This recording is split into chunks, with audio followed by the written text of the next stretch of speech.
欢迎再次收看这样玩，今天非常期待，真的很期待，很久没有买新车了，走了。这种我就是你知道那种感觉是很雀跃。你们知道我今天买了什么车吗？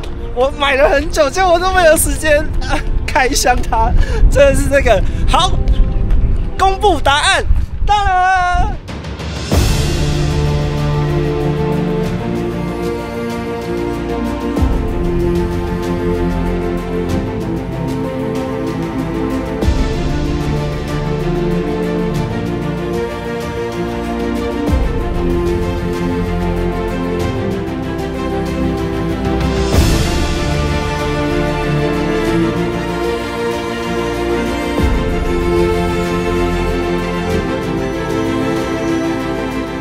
可能会有很多人来问我说，为什么我电动车开那么久，我会想要去买途尚 L？ 因为我一直很想要知道，就是说为什么这一台途尚 L 它可以历久不衰，然后卖的那么好，它的销售量真的很厉害耶！我真的太意外了。而且它的车长4.6米，轴距的部分也是2.7米，它也很大台耶。而且我真的觉得很多地方都很帅，跟着我来看。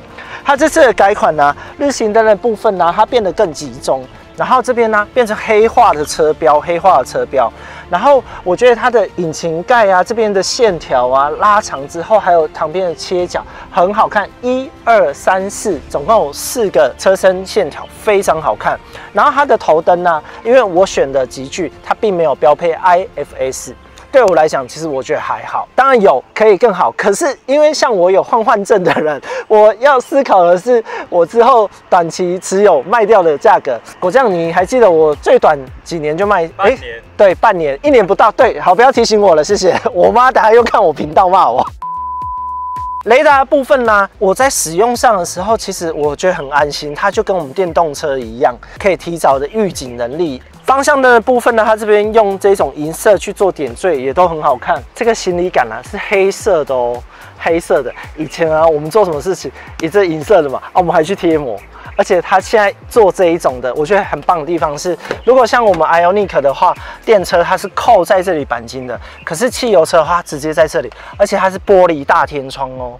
等一下去看一下，它是玻璃大天窗，它的天窗还可以打开，非常的好。你们看到这里啊，我觉得很特别的地方是，它跟欧洲车一样，其实它这里的 logo 已经砍在玻璃里面了。如果你不是平标，它有可能很容易卡垢。然后接下来这边的空间，因为它要用贯穿灯的灯条，所以它不可能把 logo 放在这边嘛。好，我们来打开它，真的很不错。你看哦，后车厢的空间超大，凯驰的冲水机。好，接下来我们的摄影箱、空拍机、DJI 的 OA5，这边还会有一个12V，我觉得真的非常重要。曾经我因为 Tesla 它后面没有12V，我真的是超级北宋的，真的超级北宋。来12V，而且它这边都是 LED 灯哦，这边都是 LED 灯哦。我们降下来看一下它的宁静丝滑度，看一下它是不是蹦下去还是扣吸进去。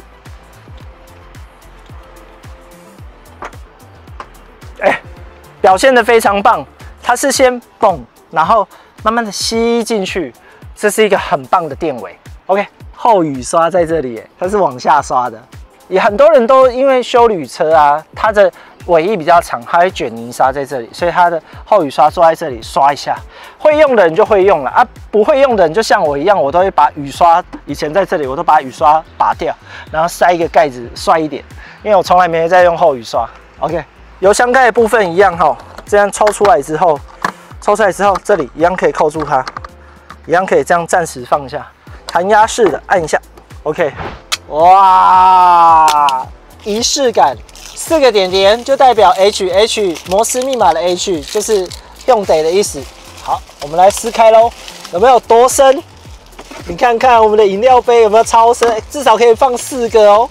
好，很好，来椅套的部分，哇，哦，这个质感很好哎。它这边还有镀铬这个每一台车子它卖得好的时候，相对它的材料成本它就下降了。那它下降的情况下，它有更多的好料就可以给车主消费者。你看它的椅子这边也有安全气囊哇，试一下，有一种撕东西很爽的感觉，有没有？很久没有买新车了，对，这个一定要撕。这个我必须要讲哦，它这个设定呢、已经是 for 我们 Ioniq 电动车的语系了。这个真的已经是变成电动车，你知道吗？你看我们 Ioniq 5 2025年，还有 EV6， 它已经在这里 ，EV9， 然后接下来的 Ioniq 9，它也都在这里了。还有5N， 我的5N， 它也在这里。这种撕开的感觉多好！这边一定要撕掉，撕。哇，开心！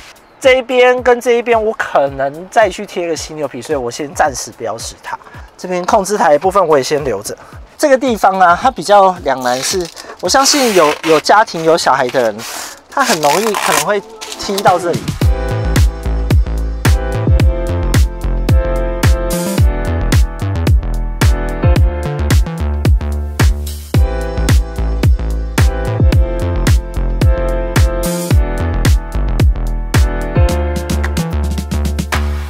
这后镜头的部分，它一样可以去做很多段的切换，至少有3段。那比较可惜的时候，就像我讲，它没有全车环景。然后你看呢、这部分呢、它压住之后，它一样可以去做排序的调整。像我 CarPlay 我常常在用嘛，那我就按住它，好，按住图示，好，就往前刷，按住图示就往前刷，这是我最常用到的。那一定是设定的部分，一定是往前刷。因为我们最常用到的这个，然后 Radio 其实比较少，手机的部分可能还比较多。其实你会发现一件事情，这样子的方式真的就是跟我们电动车 Ioniq 的整套都是一模一样。好，重新排列之后，因为我已经先预设了是深色化的模式，我比较喜欢这样。然后接下来，它这里一样有一个静音模式，静音模式一按下去之后，所有车子里面的声音都会降低音量，尽量把你的所有的声音啊、媒体啊或者电话一般都放在前面的喇叭。那要跟大家分享一下，它车辆的部分，它一样资讯列非常多，一样可以做变换、做警示，然后仪表板主题的部分啊，这些你都可以自己去设定。还有欢迎声啊，打开的时候会有一个迎宾感这种感觉。好，这里会有经典就是会有时速表哦，最高的部分到了260，经典的部分就是变成数字。那我自己都很习惯，因为会去看电动车的感觉，就是直接给我数字就好了。它这边可以做很多的切换啊，一样雨刷的部分啊，或交通号志啊，或者是结冰、道路警告，这边它都可以勾选，但是不确定它会不会给你啦。对，好，循环的部分这边我全部都是 off 掉。我一样全部都关掉，因为你开一些什么雾气啊，或者是雨刷清洁啊，你的内循环、内外循环它就会一直自动自己帮你打开。那因为我是一个很习惯用内循环的人，所以我会把所有的空调侦测的功能全部关掉。自动通风啊，它可能会觉得一氧化碳过多，或再循环不舒服啊，或除雾除霜这些我全部都关掉。照明的部分呢、它这里选择也真的超级多，而且我要特别讲一下这件事情，全部都是白色的 LED， 然后我觉得很棒的地方是，你记不记得我的 Ioniq 5这个可以拉起来，这个可以往前拉，可是你看哦，Hyundai 怎么做到这件事情？它是用这个遮阳板，如果你觉得它的宽度不够，它居然可以这样拉出来。假设我们 Ioniq 5拉下来之后，我是不是要往这边拉？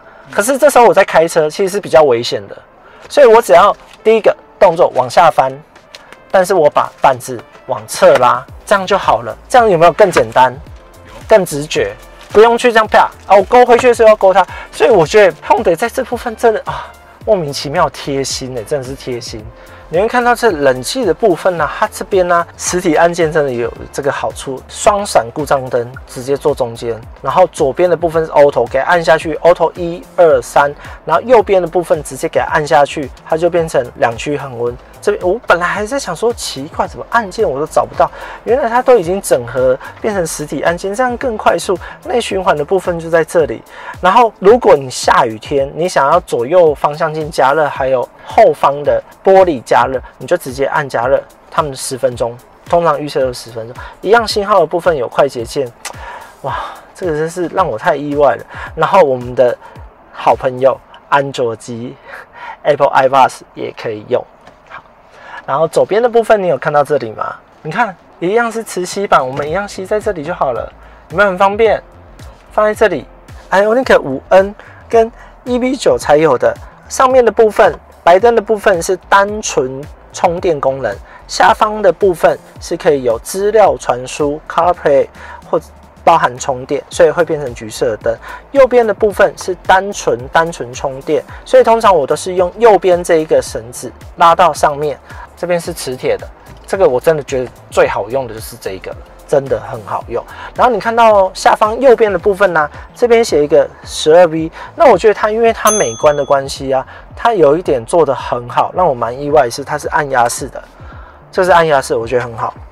然后这边的部分其实让我想到以前我们 Tesla 这边可以滑开，实际上我就想说，滑一下它，结果不行，它只是做一个防你滚动的一个刻痕。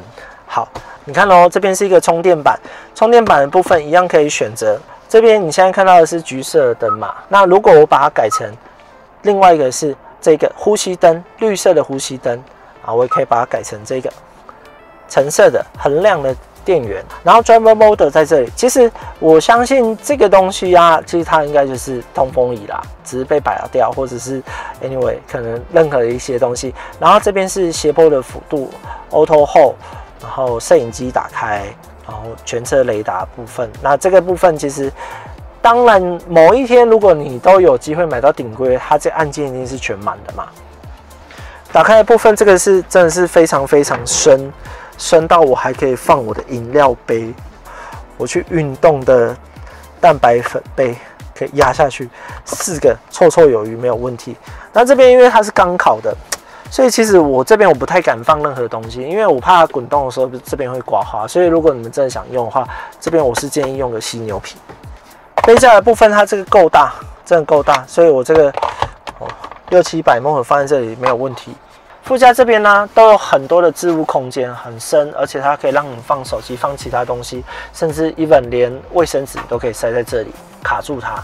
当然你还是要去选择一些。它不会因为碰撞车祸弹出来飞出来的东西，要不然打到副驾其实是蛮危险的一件事情。它这个深度其实是蛮深的，可以放蛮多的东西。那里面的部分它一样是空气滤网，很好操作，一样你不用把这个抽屉卸下来，你就直接把那个盖板掀开，卡槽压下去就可以换滤网。冷气的部分呢，我通常都是预设21、22。然后我发现它非常的冷，冷到我会觉得，怎么那么冷啊？果然国产车就是冷。对，我现在要测试一个东西，就是它的风量真的大到让我非常意外。来，这是22度哦，我们电动车它那时候也是跟我们讲说22度会最冷。那它这边都是触控面板，这是最大哦。来，我们从最小开始切，来1、2、3、4、5、6、7、8段。所以你的 Auto 1或 Auto 2、3，其实它就是8段的风量除以3，所以它这边会自己做增减，然后每一次内循环、外循环就会跳掉，它这边都触控的，而且你看哦，你有没有看到它这里在做闪烁？有没有发现？哇！那切回来 Auto， 你看内循环就跳掉了。它这次的天窗啊，它是可以打开的，当然这个有好有坏，因为久了有可能会漏水，你看。真的很大，真的很蛮意外的。所以，如果好，你看哦，我可以轻轻拨，它就收到最后面。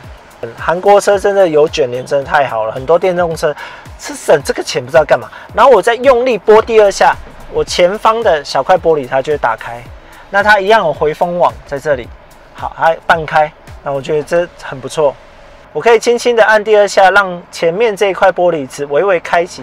你看哦，有时候我想要感受一些自然风的时候，或者是我想要让我的热气快速的排出去的时候，我就会想要打开这个小缝。当然，如果你想要让它更快，那你就是整个全部都打开。可是整个都打开的情况下，有时候鸟屎会掉下来，这是我的隐忧。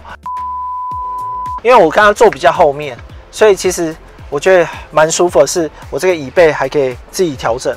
啊，当然这个去问你的业务，懂的人就懂，它一样可以做很斜背的调整。OK， 好，脚的部分滑进去，然后2个 Type C， 这边有中央的一个后出风口，后出风口蛮有力的哦。虽然不能调节风量，但是这个真的蛮有力的。杯架的部分呢，这边就没有任何置物空间，所以我通常会用这一种直筒型的放在这里，好放着，或者是我这边拉下来，我一样可以放在这里。对，高度的部分不错，很舒服，支撑性也 OK。泡棉的部分比较属于硬一点的，但是也 OK 啦。可是其实坦白讲，就是因为我真的脚比较长，所以我不管坐什么车子，我都会觉得这里比较悬空。好，拉回去。然后我觉得途尚让我觉得很棒的地方是，你看我们 Ioniq 通常会扣，对不对？可是它这边其实是会有个插扣，插在这里，让我们去固定这个安全带，不会发出任何的异音。这是令我蛮意外的一件事情。你看到它的果岭其实蛮低的哦，对它，因为模组化做得很好，你不讲，其实我真的还没有发现它，甚至有一些电动车果岭都还比它还要高很多很多。OK， 我们开始上路喽，来试驾一下这一台途尚 L。我现在用 ECO 模式，我放开的时候，我让它滑行，我真的觉得它就像电动车，我们用单踏板，然后直接把它关掉，切到 LV0那种感觉，一直滑。而且它的盲点抓得很好，我们现在在左右边的时候，我车上这一台，因为我选的这个配备，所以我所有的盲点资讯我会整合在我中间这个中央萤幕里面。有没有听到这哔哔声？因为我的右边这边有摩托车，左边刚刚有轿车通过，它这个距离抓得很好。音响前面的部分中音有给你了，前面很好，后面感觉如何？不错啊。低音会很明显吗？还行啊。还行，对不对？当然了，对啊。OK， 好，我现在把我们的模式把它改成 Normal 模式，我看一下它会不会延迟，因为毕竟是涡轮车。涡轮车在行驶的时候，刚开始起步会有一些。它比较不像电动车一样会很直接嘛，它一定就像涡轮一样会有一点点的延迟。我们来感受一下。我说真的，就是如果你今天是 Ioniq 5跟6的车主，你回来开途尚 L 的时候，你会觉得天哪，这根本就是电动车嘛！不论是操作界面啊，右边是电话话筒啊，左边是车道置中啊，然后所有的功能几乎都一样，还有拨片、雨刷、自动调整，连它的排挡杆，这个排挡杆其实坦白讲，它是 EV9 或者是 Ioniq 9之后会下放的。不过比较可惜的是，它的电源键它没有整合在这个排挡杆上 ，EV9 它已经整合在上面。我现在用 Normal 开，你会觉得刚刚我有爆冲吗？不会。除了轮胎之外，其实听不太到外面的声音。对啊，难怪途尚 L 会卖那么好。这个油耗随随便便就是8啦，太夸张。当然，我必须要讲一件事情，就是因为我开 Ioniq 电动车那么久，我很习惯它的盲点显影出现在我的仪表板上。可是很可惜的是，这一台真的好像是听说被拔掉。所以我觉得这是一个比较可惜的地方啦。我希望南洋其实还是应该要先把这些配备放在首要的选购里面。刹车部分当然因为很久没有开油车了，所以刚开始还是要思考一下，这个踩踏的力道如何？要怎么踩踏？要怎么从 Auto 后变成正常的行驶模式下？因为踩太大力，搞不好还会打滑。因为涡轮就是这样，它突然就会一瞬间就是把力量就涌出来了。我靠！我的油耗现在是9啊，9.3了。妈的，我的5温只有4啊！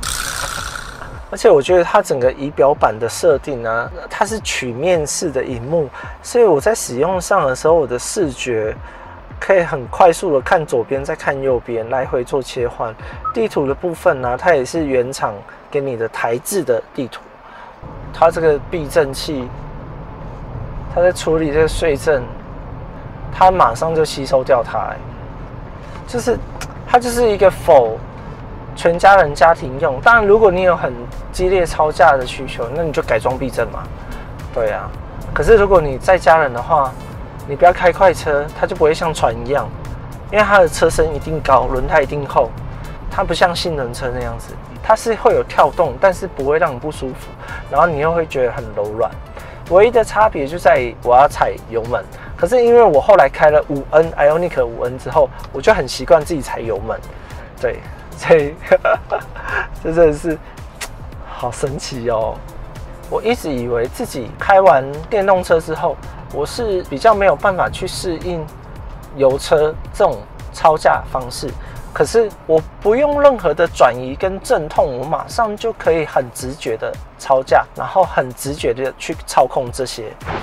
最后我们下一个总结就是，已经很久很久没有回来开油车了，会觉得说奇怪，怎么突然那么快就可以适应这种油车的感觉？而且跟你们讲一件很特别的一件事情，它的悬吊或者是它刹车的时候，只要你很注意你自己的肌肉力道啊，那种力量啊，你开的可以很平顺。为什么？我后面有一个德国凯驰的欧73，它里面我还装着冰块跟水桶，到现在都还没有打翻，它就放在后车厢里面。我一直在想说打翻吧，打翻吧，会不会打翻呢？结果实际上没有打翻。